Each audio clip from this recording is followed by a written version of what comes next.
নমস্কার বন্ধুরা, ঐশীস কিচেনে সবাইকে জানাই স্বাগত। আজ আমি দুটি রেসিপি নিয়ে চলে এসেছি।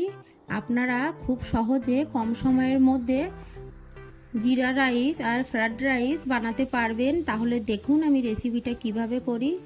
দেখুন আমি এখানে ভাত বসিয়ে দিয়েছি, দেখুন ফুটে উঠেছে। এবার এটা 80% হলে আমি নামিয়ে নেব, নামিয়ে জল ঝরিয়ে নেব।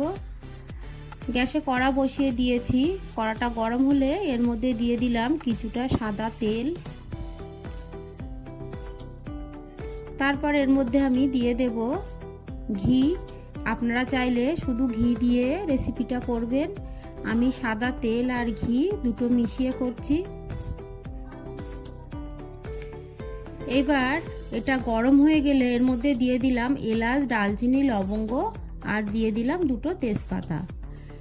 এবার ফোড়নটাকে নেড়ে নিয়ে একটু ভেজে নেব। ফোড়ন থেকে একটা সুন্দর গন্ধ বেরোলে এর মধ্যে দিয়ে দেব গোটা জিরে। যেহেতু আমি জিরা রাইস করছি তাই জিরের পরিমাণটা একটু বেশি দিতে হবে। আমি আবারও একটু জিরে এর মধ্যে দিয়ে দিলাম।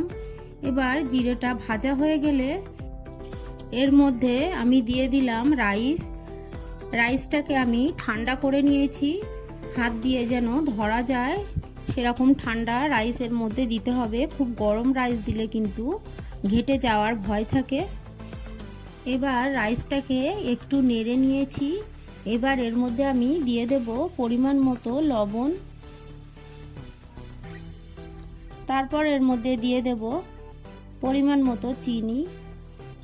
খুব অল্প চিনি আমি এর মধ্যে দিয়ে দিলাম, আপনারা আপনাদের পছন্দ মতো দেবেন। তবে জিরা রাইসে খুব বেশি মিষ্টি ভালো লাগে না।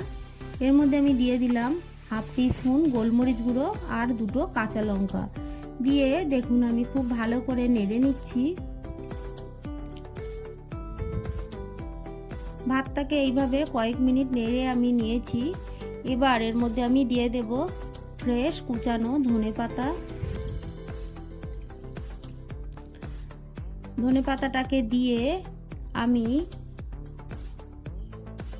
এর মধ্যে দিয়ে দেব অর্ধেকটা পাতি লেবুর রস।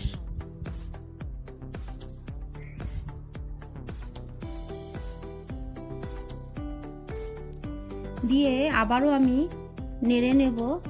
কিছুক্ষণ এইভাবে নেড়ে নিলেই হয়ে যাবে জিরা রাইস। রেসিপিটা ভালো লাগলে আমার চ্যানেলটিকে সাবস্ক্রাইব করবেন, পাশে থাকা বেল আইকনটি ক্লিক করে দেবেন, তাহলে আমার নতুন নতুন ভিডিও নোটিফিকেশান আপনাদের কাছে পৌঁছে যাবে। ভেজে নেওয়া হয়ে গেছে, আমি দেখুন গ্যাসের ফ্লেমটাকে অফ করে দিয়েছি আর দেখুন রাইসটা কত সুন্দর হয়েছে। তারপর আমি আবারও গ্যাসে কড়া বসিয়ে দিলাম, দিয়ে এর মধ্যে দিয়ে দিলাম সাদা তেল। এরপর আমি এর মধ্যে দিয়ে দেব ঘি। আমি তেল আর ঘি দুটো মিশিয়ে করছি, আপনারা চাইলে শুধু ঘি দিয়ে করবেন। দেখুন তেল আর ঘি দুটোই গরম হয়ে গেছে। এর মধ্যে দিয়ে দিলাম এলাচ, দারচিনি, লবঙ্গ।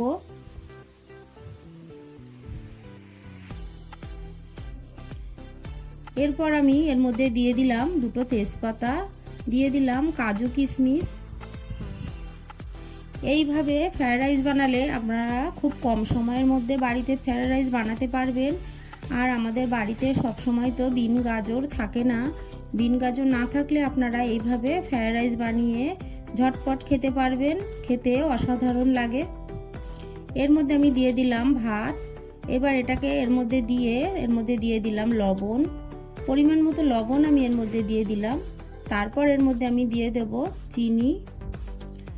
আমি 2 টিস্পুন চিনি এর মধ্যে দিয়ে দিলাম। ফ্রাইড রাইসে একটু মিষ্টির পরিমাণটা বেশি দিতে হয়, আপনারা আপনাদের পছন্দ মতো দেবেন। এবার কয়েক মিনিট এইভাবে নেড়ে নেব।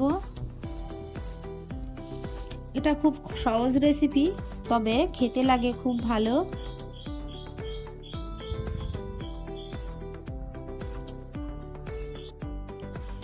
আমার এই রেসিপিটা ভালো লাগলে একটা লাইক করতে ভুলবেন না।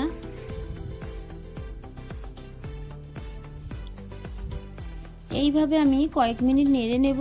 কয়েক মিনিট নেড়ে নিলেই আমার ফ্রাইড রাইস রেডি হয়ে যাবে।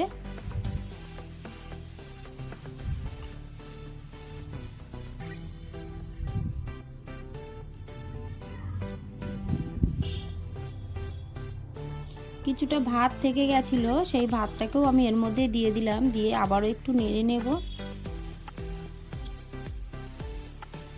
বেশ কিছুক্ষণ আমি নেড়ে নিয়েছি।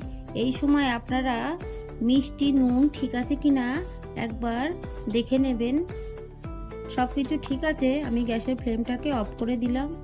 দেখুন ফ্রায়েড রাইসটা কত সুন্দর হয়েছে। এটা কিন্তু খেতেও অসাধারণ হয়েছিল। আপনারা এইভাবে কম সময়ের মধ্যে ফ্রায়েড রাইস বাড়িতে বানিয়ে খাবেন। আর রেসিপিটা ভালো লাগলে চ্যানেলটিকে সাবস্ক্রাইব করে পাশে থাকা বেল আইকনটি ক্লিক করে দেবেন। একটা লাইক করতে ভুলবেন না।